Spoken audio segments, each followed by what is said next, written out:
Sadly, I'm somewhat reconstructing this arm of the content that I want to share, because I had a very clear idea of what to talk about and how to structure it, and then I was sort of distracted, so I just have my notes to go off of. But I want to basically substantiate one of the points that I made, which I didn't get into because at least to illustrate it, because I just sort of made the claim, and to me it's a rather obvious sort of claim, but it does require some sort of involved, because it is a complicated subject in itself. It does perhaps require some illustration. So the basic sort of issue is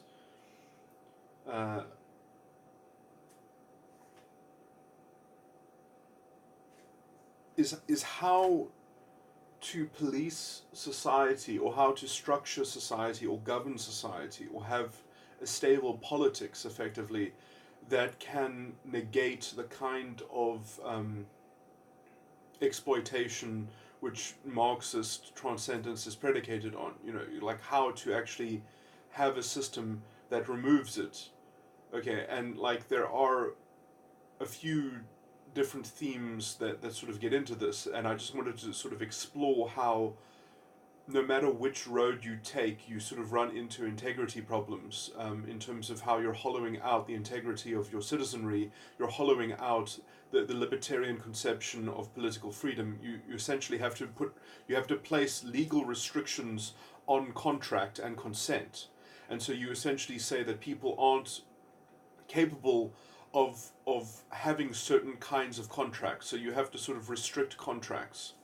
That is actually one of the more stable ways of doing it, because if you say, well, actually the government is going to always be able to step in, or the community, is always going to be able to step in and sort of preemptively sort out and sort of provide enough of a kind of free access to some kind of resource, or some kind of redistributive sort of welfare or machinery, or so essentially, because I would say the biggest problem that you have in a kind of bureaucratic socialism or anything like that, and obviously all of the socialisms supposedly were of Russia and China were never socialism in the sense of actually having an authentic Marxist revolution. They were all Leninist ahistorical sort of impositions that create a kind of a stepping stone that sort of ameliorates the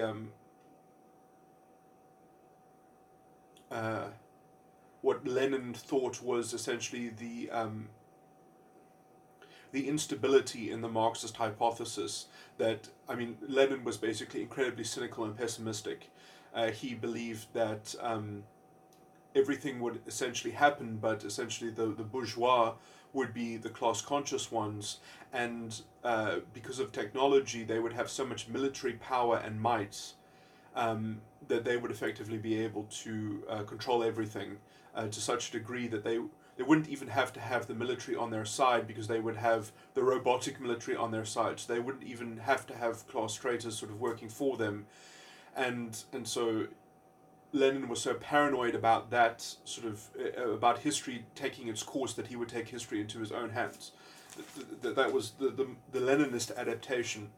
And it's interesting because that sort of that fear-bred sentiment, and which also then reinforces the centralization of power, ends up creating a very sort of destructive, reactionary, cultural and intellectual sort of atmosphere, that we which has been part of this sort of this postmodern thing. And so there's so many different topics here, and I also wanted to talk about fascism, because I think we have to understand also that fascism is very close to a lot of Marxist thinking, and in fact I do think that it is right to believe that fascism only developed because of Marxism, and it it's not easy to imagine that the definition of a fascist is someone who cares about the means of cultural production. They want to, let's say, and this shows the paradox quite clearly, because the fascist is almost quite clearly trying to work out, well, how do you actually create a form of government, a political life that actually has something of the Marxist understanding of the problem with equality. I mean, fascism obviously more radically doesn't work. It's sort of, it's got that rationalist line of thing, and because it requires sort of the target of a sort of an out group of a kind of an anathema of a corruption, of a plague, or a kind of a selective pressure in the Darwinistic scheme that it has to sort of learn how to manage, and it's managing it as a collective. But then how do you define that collective positively, rather than just it's the thing that's not helping us against the negative pressure that's would otherwise exert itself badly against us as a group from the outside. It still has that problem of how do you define the group. It sort of has that same sort of thing that Marx has, is that class is defined by exploitation, and exploitation is defined by class. So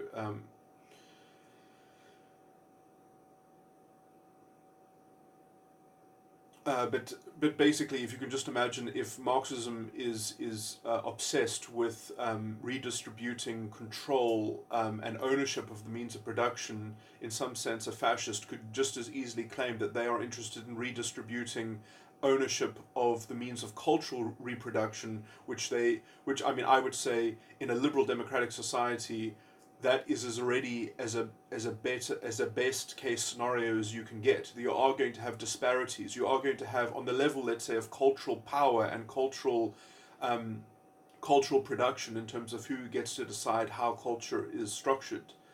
There are always going to be inequities or inequalities, and if you want to talk about inequality on the level of cultural production, and if you want to define that as exploitation, and you can say it's a kind of cultural existential, sort of imperative or threat that individuals have an equal hand in this. You see, like, how do you even define these things? The best way that you can ever do it is say that people have an equal access to it.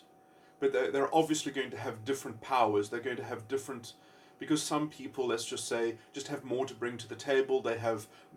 They're more aware of what's happening on the table, and therefore their interaction with those issues and goods and whatever, it's going to be somewhat a mess. And as long as people have a kind of libertarian nexus of control that they can decide for themselves and discern for themselves, then it'll sort of, that's sort of the best world sort of that can be fathomed. You can't really do better than that.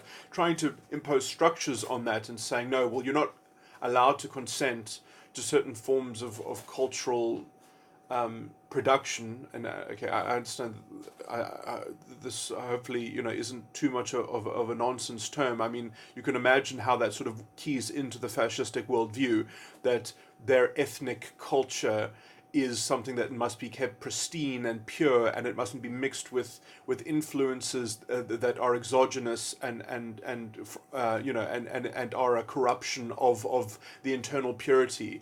And so, but how do you define that internal purity other than saying that, well, if something is pure or impure based on essentially its claim of origin, and those historical arguments are fucking ad hoc, like they don't have any reason basis to it apart from saying no, actually, I mean, what happens if more than one culture come up with the same idea? There's so many problems because it's based on a politics of appearances. It doesn't actually have any kind of first principle normative structure within itself. It needs, these shells, these external sort of containers, which are effectively, it ends up relying, just like Marxism does, on some kind of group experience, that you're either being exploited by a group or you are a group in your exploitation, in your state of being exploited. And and this is not. This is problematic because they both lend themselves to needing to be sort of perpetually structured from the top down or from some kind of central narrative that everyone has to pervasively agree to the same thing, because it's the only way to sort of entrench a level of integrity in whatever the solution to these problems are. So sort of it doesn't provide, like, so Marxism in terms of its pure analysis can get away in a technical way from not having philosophical problems, because it doesn't actually say that this is the solution. It just says this would be the condition if the problem no longer existed. But it doesn't actually give a positive answer. It gives the negative problem that has to be sort of obviated or negated in or displaced in some way. And every time it actually tries to sort of answer the question specifically,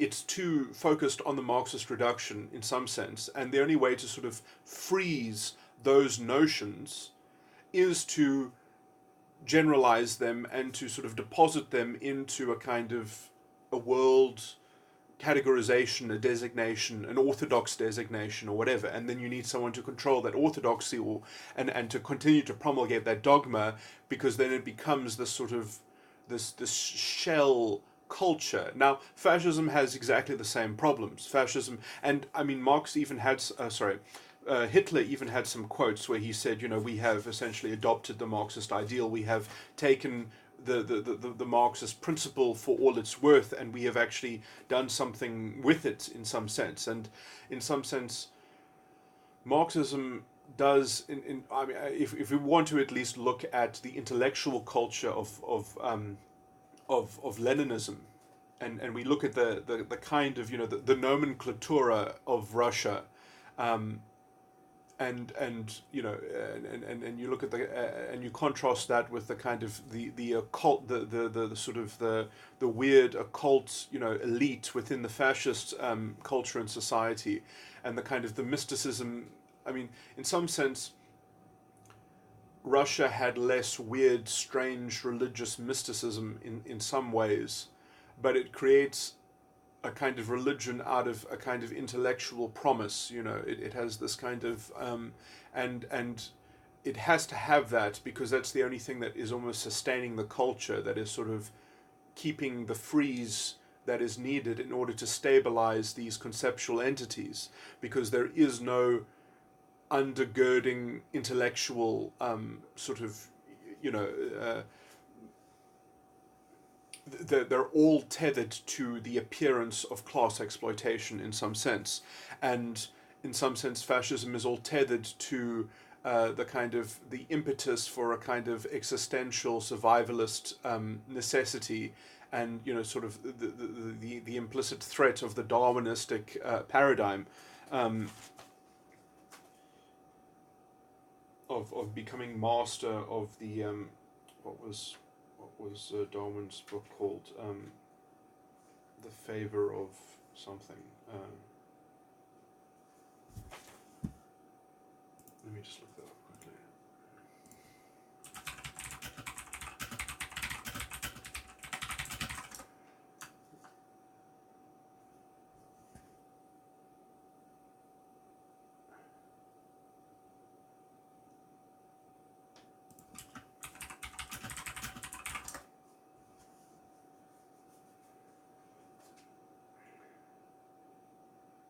Oh, the preservation of favored races in the struggle for life. That is the second half of the lesser known title of The Origin of Species. The full title was On the Origin of Species by Means of Natural Selection, or the Preservation of Favored Races in the Struggle for Life. So, the struggle. And, it only works in the generalization of the race, of the species. So I mean, I guess, well, that's almost the definition of race, is that it is meant to be a kind of an independent subcomponent of the thing that is somehow associated with the thing that contains identity in some sense. The only thing that gets us apart from racism essentially is to have uh, um, an actual normative value structure that isn't based on a politics of appearances, that is based on something deeper, on something that has a universal purchase, which the British political liberal philosophy has essentially sketched out. That is not to say that Britain itself has never been a racist country or followed racist policies or had, in its history. Um, But anyway, I'm not going to get into the historical things of, but, the kind of stupid fascistic libels that are put in as historical arguments that essentially argue us back into a fascistic paradigm by the identitarian fascists, which call themselves social justice warriors, just as I'm sure the Nazis also considered themselves. Just look at their fucking faces and look at the videos of the Nazis. They were liberals. That's what they were. Politically, they were the same types of people as the liberals or the so-called liberals of today, which have essentially lost their liberalism completely.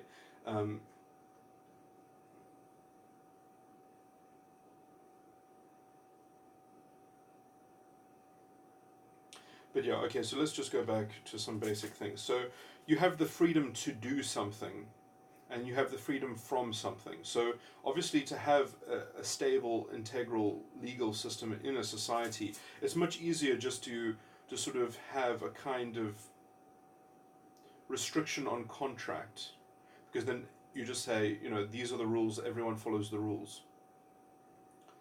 I would say that there are problems when you start restricting contract too much, that you're effectively infantilizing your citizenry. And you're basically saying, what it is to be a citizen is to be a sort of a vassal and subject of the state, and that the state knows better than you do, or something like that, and it's saving you from yourselves, or at least collectively. The citizenry is being saved from themselves, and that's only effectively justified because you are generalizing everyone as being in this sort of same boat, or something like that. Now, generally, from a moralistic perspective, I would say that I guess I haven't thought about this in detail enough to make general ethical statements. But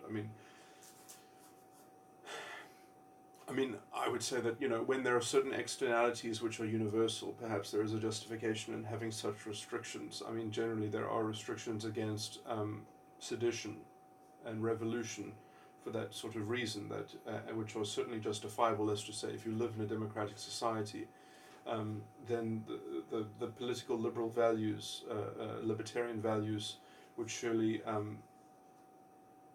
come to the aid of a society that protected itself from non-democratic annexation.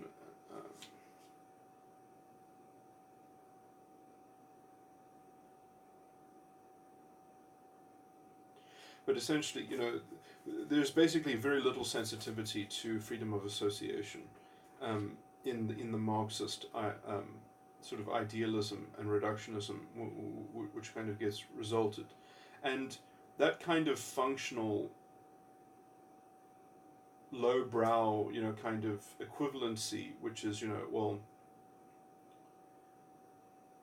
essentially all rests on this notion of exploitation being essentially the prime evil, the prime source of problems, when actually, it's not even, I wouldn't even rank it as quite high. It's not the thing that's hurting us the most, and this is why you can perhaps even get situations in which the means of production are not concentrated in class ownership or something like that, but you still have a horrendous society.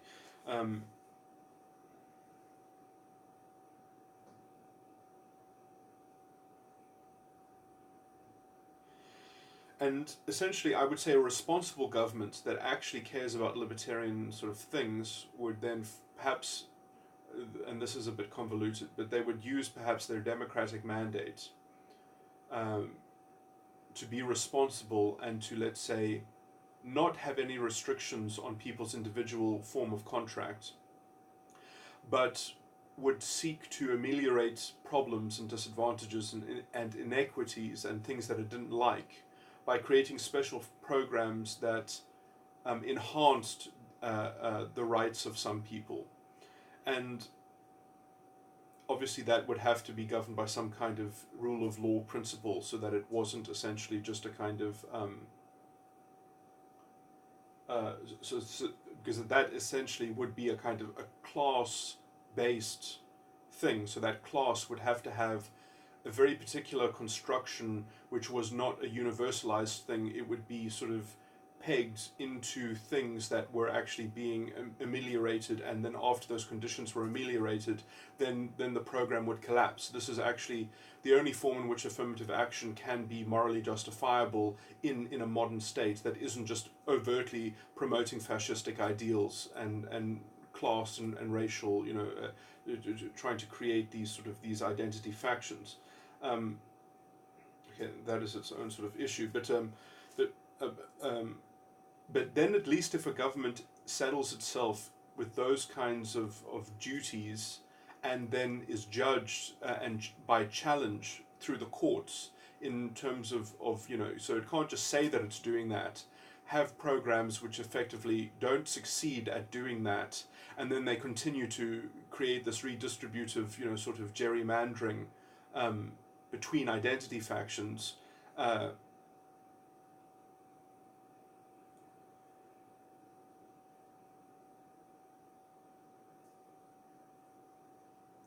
And so, I mean, generally, those sorts of policies would be open to challenge by someone saying, well, actually, there's a better way to do the same thing.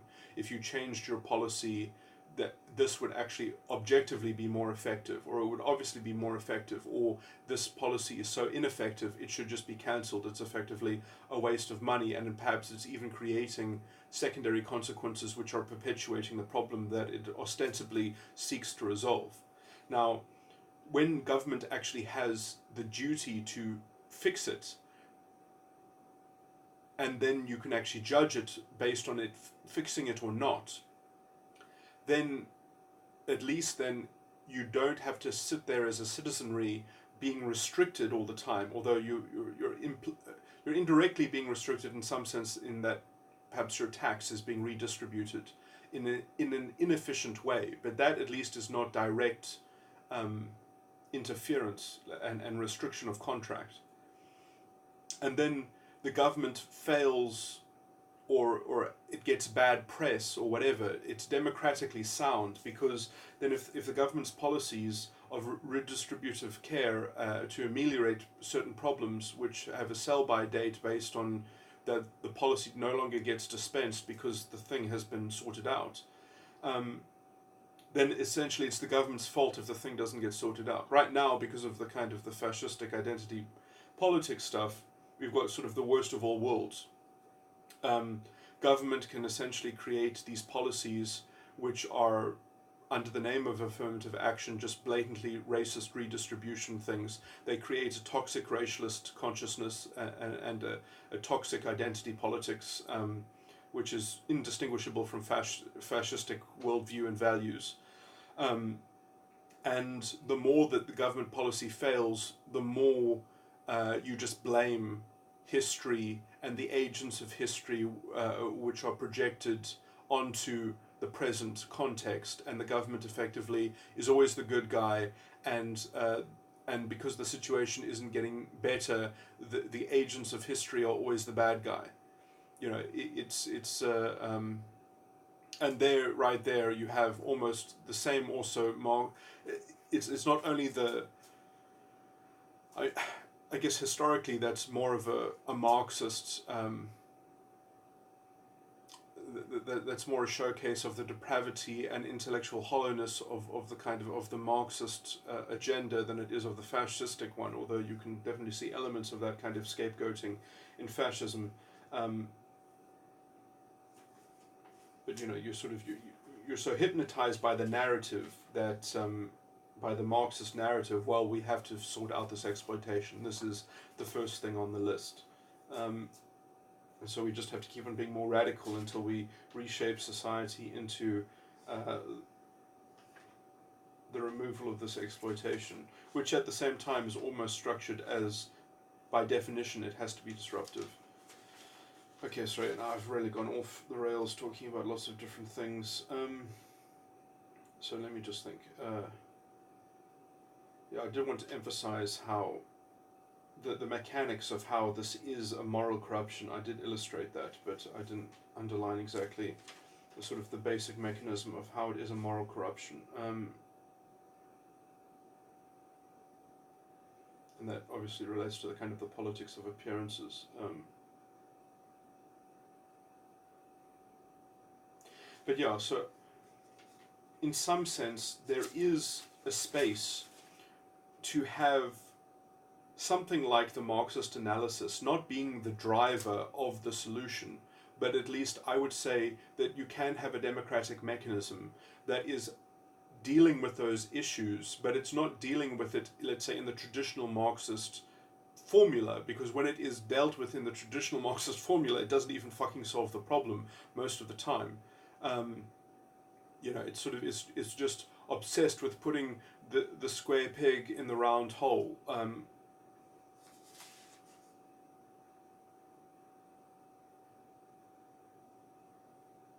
Until everything conforms in a linear fashion, in a parallel fashion to its ideological model of exploitation.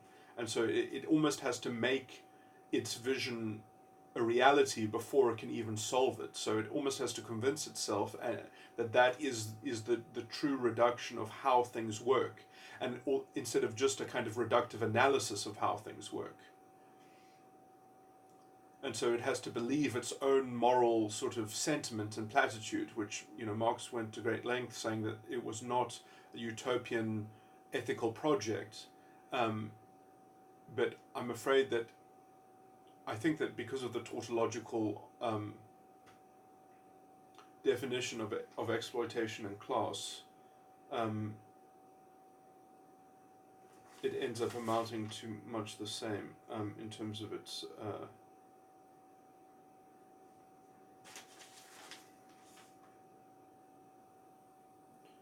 in terms of people who would call themselves an adherent of Marx or Marxism. So yeah, I think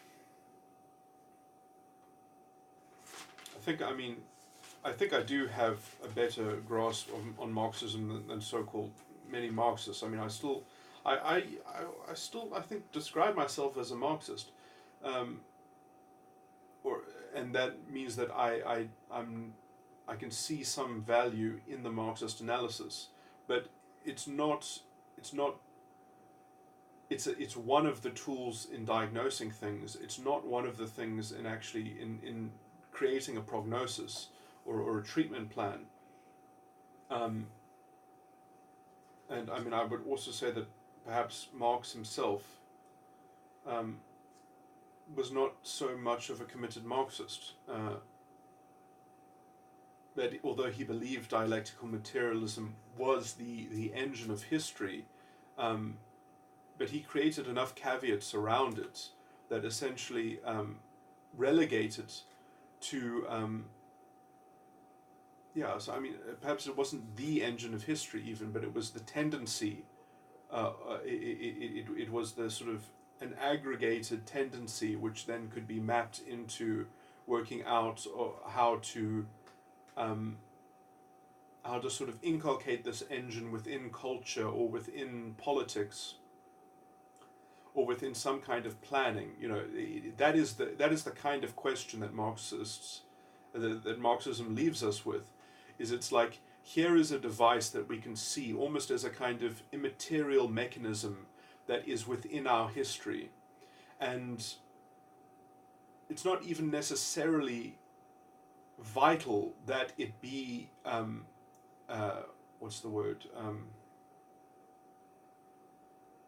that it be integrated with, or it be sort of, because there are many ways in which it can be integrated indirectly, and I think that actually the only solution is when it is integrated indirectly. So I guess that is my general point. So I guess I can probably stop talking then. let me read out some of the stuff that I made notes of, because maybe it had better. So basically, class consciousness in my reinterpretation of these things is merely a placeholder of a reconciled solution.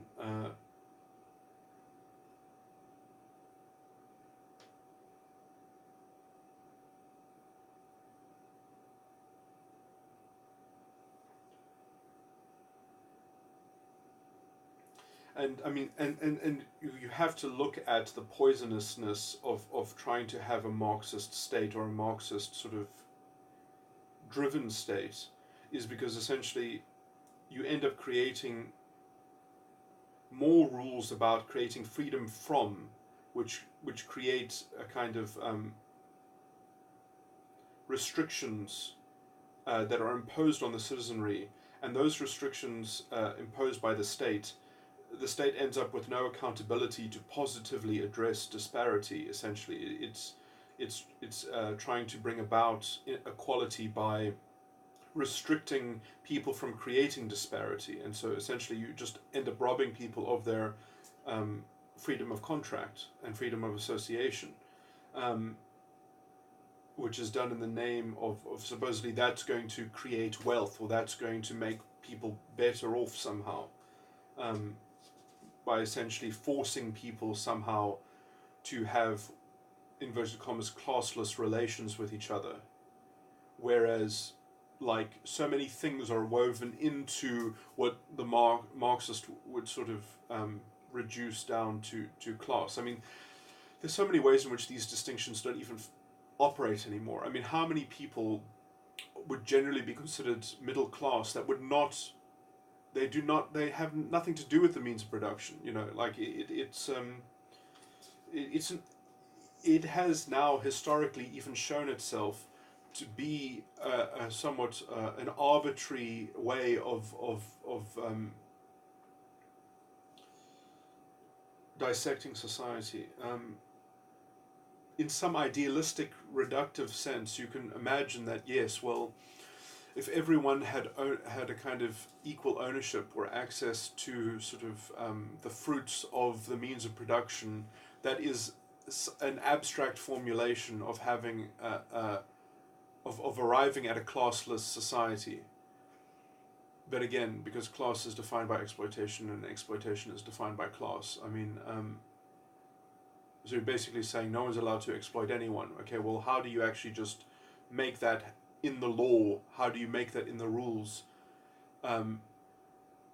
You know, you force everyone to very clearly see their relationship to the means of production, which essentially and frankly become less and less fucking relevant. It's to structure society in that sort of way is perhaps such an inefficient thing to do, and is such an unhelpful thing to do. You know, it's such a, you know, well, we need that because otherwise the ideology can't be seen to be infused in the system. It can't be seen to be operative. You know, so you're doing all these things just to make this ideological analysis operative, and you're probably trading. And then you have, and then you have to be very strict about saying, well, exploitation means not having an equal share of the means of production, and it doesn't mean cultural production, it doesn't mean other kinds of production, it doesn't mean the production of social status, it doesn't mean the production of other things. So somehow you do have to allow people to accrue, let's say, class distinctions between themselves in other ways. You know, you can't just say, well, everyone has to have their head shaved and they have to have surgery so that they are the same height and that they are exactly interchangeable in every way to one another, which you can see that has also cropped up in our culture to sort of serve the kind of the politics of appearances in this morally corrupt fascistic sort of engine of progress. That all these authoritarian restrictions that then are imposed on people to make them equal and then there's no accountability to actually increase the standard. You know, you could say that, well, if some people are not equal, let's just say that democratically you want people to be more equal, but not at the cost of hampering people, but that the government is actually forced to support people and to sort of direct help where it would be useful and needed. I mean, you know, there's a pragmatic politics which has been completely thrown away. I mean, you know, let's say in an intelligent state, how democratically responsibly intelligent people would organize a government. Perhaps you would recognize that actually you could use IQ tests and you can work out that certain people are very bad at making certain decisions. And so if you know everyone's IQ, you can preemptively, like, give them certain reading materials and give them certain things that are targeted at their IQ, so that they can consume that information, so that they can just be a more informed person, right? And obviously that might be problematic if this has to do with politics itself, but if it just has to do with other issues, like, you know, family planning or all these other things, you know, that you give digestible information to people, and perhaps you also give them help, that you say that some people around a certain IQ, they just are not good at making certain decisions for themselves. So you create things that, you know, maybe they're capable of being productive members of society in other ways, but other parts of their life they're just incapable of structuring for themselves. So you create places where they can get support for that. You know, you could do a whole array of things, but that sort of, you know, it's much easier to go with the narrative that the problem with society is that some people are exploiting other people. It's not that they are successful and that they know what they're doing, it's that they are hurting other people and they are making other people their pawns. And the reason why some people live badly and some people live better is because there is a transfer essentially of life energy, and that everyone has this sort of equal mass of life energy that is kind of has this material face to it, that has this materialistic parallel, you know, a sort of commodity attachment to it. And there is that kind of very strange utopian presumption, which was even in this professor's, you know, sort of sentiments, in sort of abjectly and puerilely sort of, I mean, look, you can he made one sort of concession that, oh, not all the bourgeois are evil and not all the proletariat are angels, but still in the narrative construct that he is laying out, which is, let's say, the dogmatic Marxist reduction. Okay, yeah, so I mean, I've now made this recording, which is probably close to 2 hours, sticking them all together. And, you know, obviously, me complaining about this, obviously I could have presented this probably a lot better if I did real work on it or something like that and tried to lay it out and lay out the parallels and work out what the concise argument is. I do think that I've got all the themes down. But my point is that you can't expect someone like Jordan Peterson to go in and solve the Marxist problem for the Marxists, you know. And yes, you could say he's echoing the same things that have always been said, that have always been the same obtuse, you know, sort of ranting at Marxism and sort of seemingly misreading it, because there are all these direct quotes from Marx which sort of which creates a sophisticated picture which doesn't match up with the so-called critique from the anti-Marxist. But yeah, so I've just at least I think intellectually I have laid out, you know, these sorts of issues in my rambling way. But yeah, so anyway, that's all I really wanted to do, and now I'm going to move back onto my other philosophical things and psychological things.